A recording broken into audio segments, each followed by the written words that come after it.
Today we're going to be talking about midpoint and how we find it. So when a point is between and equidistant from two endpoints of a segment, it is called the midpoint. So the segment can be marked to show that two halves of the segment are congruent. So let's make this a line here. Let's add some arrows at the end. Okay, and I'm going to make a segment, and we're going to call this segment AB. And then I'm going to put C in the middle. So right now we don't know if C is the midpoint because I don't know what these lengths are. However, if there are two little lines, like the ones I'm making in red, that means that this side, or segment AC, is congruent to this side, which would be segment CB. And these are the lines that will tell you that these two segments are equal, meaning that C is the midpoint. So we can write congruency statements. So segment AC is congruent to segment CB. And remember, whenever we're using the congruency symbol, we have to put segment bars above.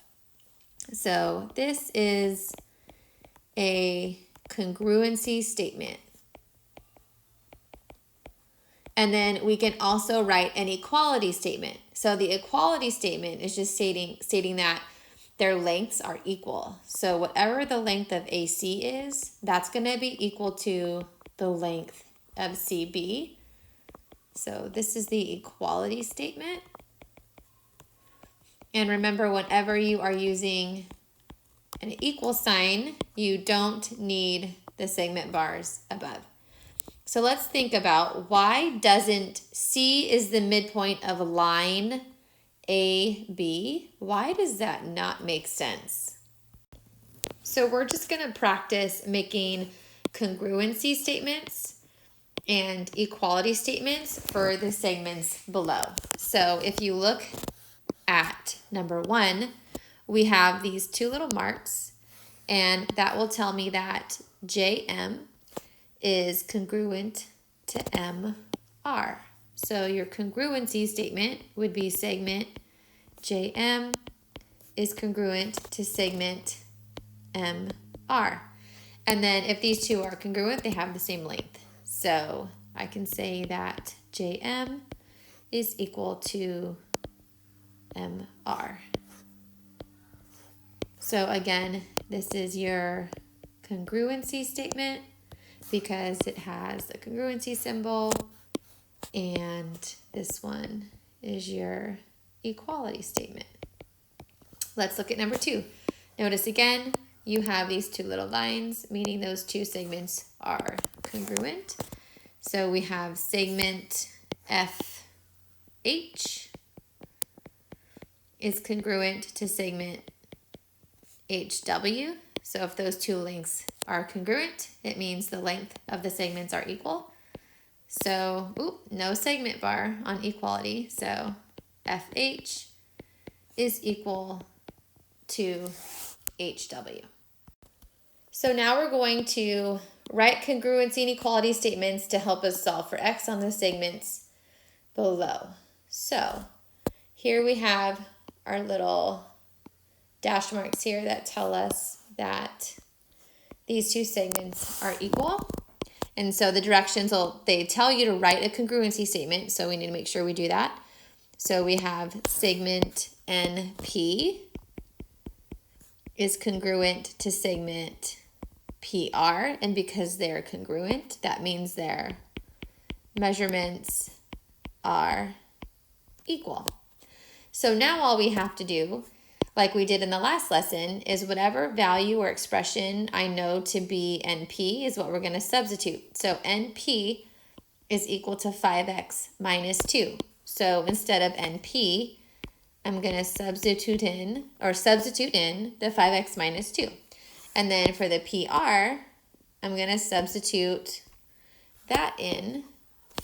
So I have 3x plus 8. And then you just have to solve the equation. So we could subtract the 3x.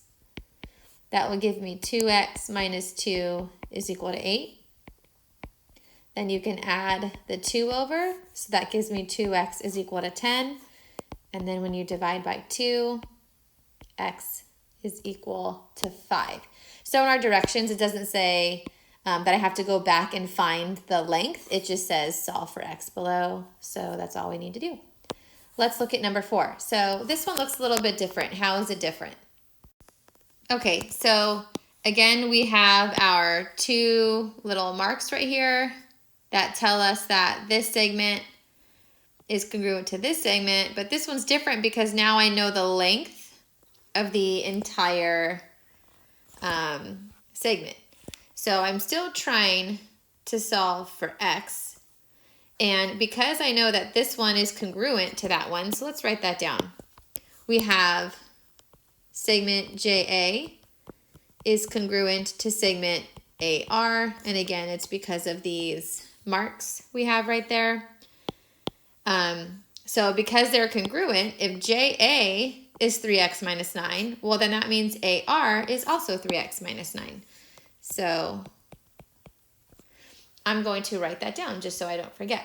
Now in the last problem, we set these two equal to each other to solve. So if I were to do that, look what happens. If I set those equal to each other, then if I subtract anything, I'm just going to get 0 is equal to 0. So that doesn't really help me solve for x. So what do you think we should do? So this is going to be linked to the segment addition postulate because I know that this segment JA plus segment AR is going to be equal to segment JR.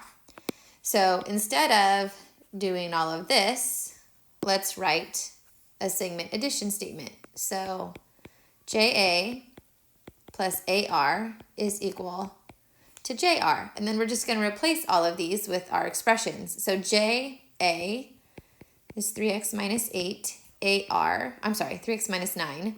AR is 3x minus 9. And JR is 84. So now we're just going to combine our like terms. So 3x and 3x is 6x. And then you have negative 9 and negative 9. That is negative 18. That's all equal to 84. Then we want to add the 18 over. So 6x is equal to 102. And then when you divide 102 by 6, you get x equals 17. For this next one, we have to actually draw the diagram, so it makes it a little bit more difficult. So it says point M is between and equidistant from points T and K on a segment. So we're just going to stop there and draw that. So remember, equidistant means equal distance. So that should give you a hint that we're talking about midpoint. So let's draw a segment. So we have T and K on a segment. And then it says point M is between them and equidistant. So your drawings don't have to be completely drawn to scale. What's important is that you use the correct notation. So even though I may not have put M directly in the center between T and K, if I use these little marks, that will tell somebody that segment TM is congruent to segment MK. So those marks are really important. So now we look at TM is equal to 8x minus 14. So let's put that in our diagram. So TM is equal to 8x minus 14.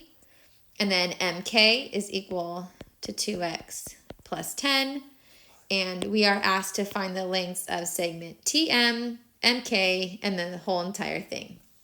So we're still writing a congruency and equality statement. So your congruency statement would be segment TM is congruent to segment MK. And because those segments are congruent, their measurements are going to be equal. So all I have to do is take these two expressions and set them equal to each other. So 8x minus 14 is equal to 2x plus 10. Go ahead and take a moment to solve that and come up with an answer for x. Okay, I got an answer of x equals 4. So I subtracted the 2x over, so 8 minus 2 is 6. So 6x minus 14 is 10. Then I added the 14 over, and then 10 plus 14 is 24. Then divide by 6, and you get 4. So now I take my answer. I'm going to substitute it back in to get the length of TM. So TM is equal to 8x minus 14, and x is 4, so 8 times 4 minus 14. So TM is equal to 32 minus 14, which is 18. So I know that TM is equal to 18. So because TM is equal to 18, and this side is congruent to this side, so I know that TM and MK are congruent, well, that means that this side is also going to be 18. So I'm just going to check my math just to make sure I know that it's 18. So MK is 2x plus 10. 2 times 4 plus 10. That gives me 8 plus 10. And I got 18. That was just to check. So now to get the length of the entire thing from T to K, all you have to do is add these two together. So 18 plus 18 is 36. So that means segment TK is equal to 36. This last example is another one where you have to draw your own diagram. So we know point J is the midpoint of N and H on a line segment. So this problem uses midpoint, whereas the last one uses equidistant, but they mean the same. So let's go ahead and draw this. So we have N and H, and they tell me that J is the midpoint, and if they use midpoint, you need to make sure you have your little lines to show that those two are congruent. So this means that segment NJ is congruent to segment JH, and if those two segments are congruent, that means that their measurements are equal. So let's go back up and see what these expressions are that go with them. So NJ is 5x minus 7. So let's put that in here. And then NH, so this is where it might get a little bit tricky. NH is the distance from the far left to the far right. So that's 5x minus 24. So we're trying to find x and the measurement of NH. Okay, so if this side, NJ, is 5x minus 7, and this little mark means that this is congruent, that means that this side is also going to be 5x minus 7. So we can go ahead and include that. So now, instead of setting them equal to each other, I'm going to say that NJ plus JH is equal to NH. So there's two ways you can do it. You can say that 5x minus 7 plus 5x minus 7 is equal to this one. Some people like to use multiplication.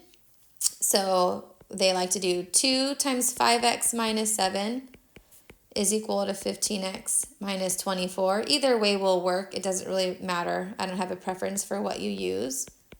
So once you distribute, that's 10x minus 14 equals 15x minus 24.